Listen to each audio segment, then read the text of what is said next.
नमस्कार, आज की इस वीडियो में आपका स्वागत है। आज हम चर्चा करेंगे सूर्य रेखा पर क्रॉस की। काफ़ी लोगों ने मुझसे प्रश्न किया कि सूर्य रेखा पर जब क्रॉस होता है तो कैसा फल होता है? और सूर्य रेखा पर क्रॉस ज़्यादातर लोग चिंतित हैं इस बात को लेकर, बहुत चर्चा में है। असल में क्रॉस उनके हाथ में है भी या नहीं ज़रा इसे समझने का प्रयास करते हैं। एक आम तौर पर जो हस्तरेखा में लोग देखते हैं कि मेरे हाथ पर क्रॉस है, वो स्थिति असल में सूर्य रेखा पर क्रॉस की होती ही नहीं। लेकिन वो डर जाते हैं आमतौर पर वीडियो देखकर कि मेरे हाथ में तो क्रॉस है, मेरा तो दुर्भाग्य आ रहा है।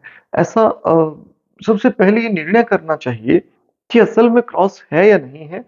फिर यदि क्रॉस है भी तो उसके संबंध में कुछ उपाय, कुछ सावधानियाँ बरतनी चाहिए अपने जीवन में ताकि इन्हें ठीक किया जा सके। इनके संबंध में बहुत चिंतित हो जाने से तो कोई लाभ नहीं है। खैर सूर्य रेखा पर क्रॉस कैसे होता है और कैसे नहीं होता है, इस पर ज़रा चर्चा करते हैं। आमतौर पर क्या होता है कि आपको हाथ पर यहाँ एक सूर्य रेखा दिखाई देती है।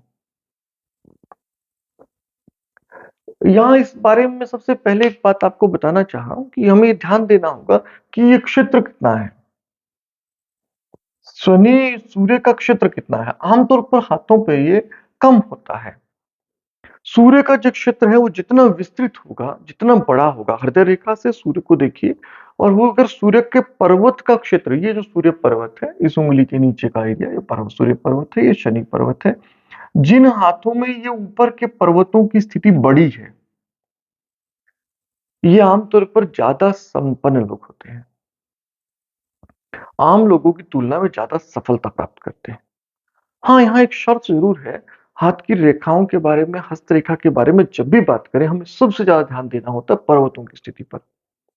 अगर पर्वत बहुत पुष्ट हो, उनका क्षेत्र बहुत बड़ा हो, तो ऐसा व्यक्ति तरक्की करता है, भले ही हाथ में बहुत अच्छी रेखाएँ ना भी हों।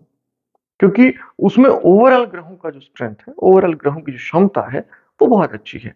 और अगर ग्रहों की क्षमता बहुत अच्छी होगी, तो उस स्थिति में ऐसा व्यक्ति तरक्की करेगा ही करेगा, तो इसमें कोई संदेह वाली बात नहीं। अब आमतौर पर हम क्या देखते हैं कि सूर्य रेखा जब होती है, तो यहाँ से एक रेखा आ रही होती है और ये इस तरह से काट देती है सूर्य रेखा को। अब ये देखने में बिल्कुल क्रॉस जैसा दिखाई देता है। लेकिन असल में ये रेखा यहाँ से यहाँ की ओर जाती हुई दिखाई देगी आपको हाथों में।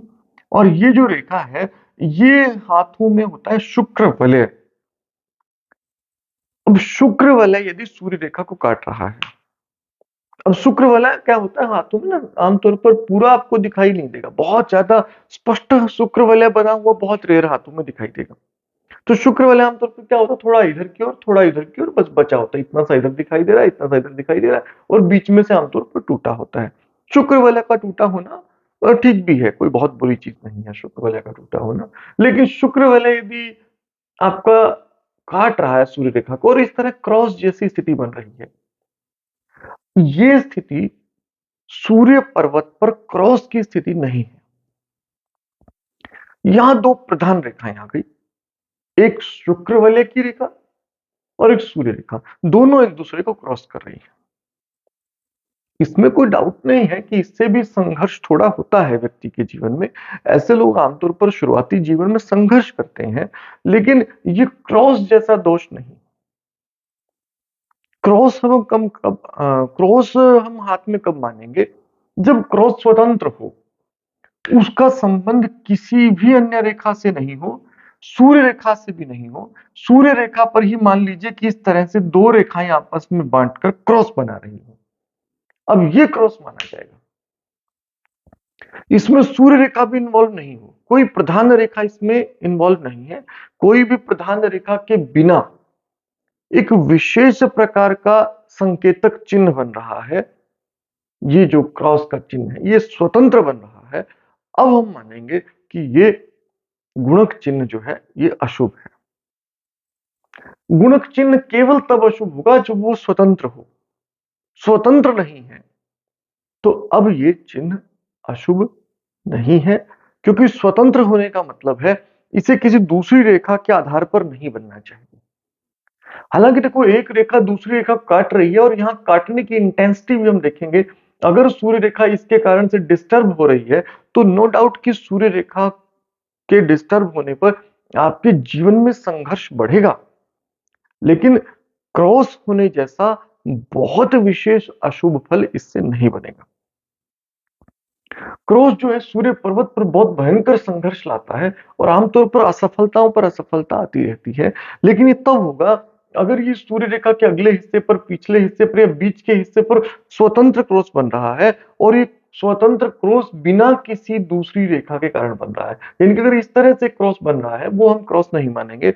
लेकिन अगर इस तरह का कोई क्रॉस है स्वतंत्र सूर्य पर्वत पर, अब चाहे सूर्य रेखा हाथ में नहीं हो, केवल सूर्य पर्वत पर भी आपको क्रॉस कभी उभरता हुआ दिखाई दे, तो समझ सकते हैं कि आने वाले समय में बहुत संघर्ष आने वाला है या किसी प्रकार की कोई विशेष समस्या आने वाली है। सरकारी क्षेत्र में विशेष समस्या हो सकती है, सरकारी नौकरी में विशेष बाधा हो सकती है या तो फिर सरकार के संबंध में कुछ विशेष समस्याएं भी उत्पन्न हो सकती हैं।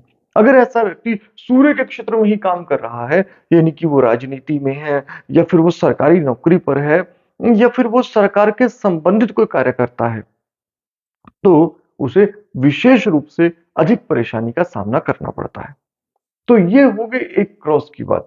अब इसके अलावा अगर हम देखते हैं कि सूर्य रेखा पर अगर आपको ऐसा दिखाई दे कि सूर्य रेखा पर 2 सहायक रेखाएँ हैं इस तरह से साइड में और वो सभी को काट रही है रेखा। कोई ऐसी रेखा आई जो यहाँ से आई और सबको काट दिया उसने और इस तरह एक जाल-सा बन गया है। अब ये स्थिति जो है, ये स्थिति अधिक अशुभ मानी जाती है। उस स्थिति में हम ये मानेंगे कि संघर्ष ज़्यादा है, हाथ पर ज़्यादा रेखाएँ हैं सूर्य पर्वत पर और सभी रेखाओं को कोई दूसरी रेखा काट रही है या फिर सूर्य पर्वत पर जाली बन जाए, ये सूर्य पर्वत पर क्रॉस भी हो स्वतंत्र और ये इस तरह का जाल भी बन जाए। अब जीवन में संघर्ष जो है वो ज़्यादा होता है, ऐसे में बार-बार असफलताओं का सामना करना पड़ता है। कुछ मुद्राएँ ऐसी हैं जिनके अभ्यास द्वारा ये दोष जो है, अगर आप सूर्य के जैसे बीज मंत्र का जप कर रहे हैं और साथ में सूर्य मुद्रा का हाथ में बनाकर उससे ध्यान कर रहे हैं, तो ऐसी स्थिति में हम देखते हैं कि धीरे-धीरे, धीरे-धीरे ये रेखाएँ शुद्ध होने लगती हैं, लेकिन लंबे अभ्यास से। और सबसे बड़ी बात क्या है? उद्मेन हि सिद्ध्यन्ति कार्याणि न हि मनोरथा न हि सुप्तस्य सिंहस्य प्रविश्यन्ते मुखे मृगा। कि मेहनत से कार्य सिद्ध होते हैं, केवल मनोरथ से नहीं। हाथ की रेखाएँ खाली देखते रहने से आपको सफलता नहीं मिलने वाली है, पुरुषार्थ तो करना ही होगा। तो आपको अगर आपके हाथ में इस तरह के अशुभ संकेत दिखाई दे रहे हैं, तो आपको क्या करना है? ज़्यादा पुरुषार्थ करना है। अधिक पुरुषार्थ आपके इन कर्म बाधाओं को पार कर लेगा और आपको सफलता अवश्य ही मिल जाएगी। तो अगर आपके हाथ में शुभ संकेत हैं, तो आपको पुरुषार्थ करना है। लेकिन अगर आपके हाथ में अशुभ संकेत हैं, तो आपको पुरुषार्थ ज़्यादा करना है। तो बहुत ज़्यादा पुरुषार्थ करने पर निश्चित रूप से कम सफल व्यक्ति भी सफलता को प्राप्त कर लेते हैं। और यही सफलता की एकमात्र कुंजी भी है। उद्यमेण ही सिद्ध्यन्ति कार्याणि, मेहनत से ही कार्य सिद्ध होते हैं। यहाँ एक तो ये संकेत अगर आपको दिखाई दे कि सूर्य रेखा बार-बार कट रही है, बार-बार बाधा हो रही है, दूसरी रेखाएँ काट रही हैं उसको, तो हम यहाँ कहेंगे कि यहाँ संघर्ष ज़्यादा होगा व्यक्ति के जीवन में और ऐसे व्यक्ति को ज़्यादा पुरुषार्थ करना पड़ेगा। तो ये क्रॉस और रेखाओं का काटना 2 अलग बातें हैं। इन्हें बिल्कुल भी एक समझने का प्रयास ना करें। आमतौर पर लोग सूर्य पर्वत पर क्रॉस ना होते हुए भी बहुत चिंतित होते हैं और बाद में उन्हें पता चलता है कि जब वो किसी हस्तरेखा शास्त्री से अपने हाथ दिखाते तो उन्हें पता चलता है कि रेखा में क्रॉस तो था ही नहीं, वो व्यर्थ में चिंता कर रहे थे बहुत भयंकर तरीके से।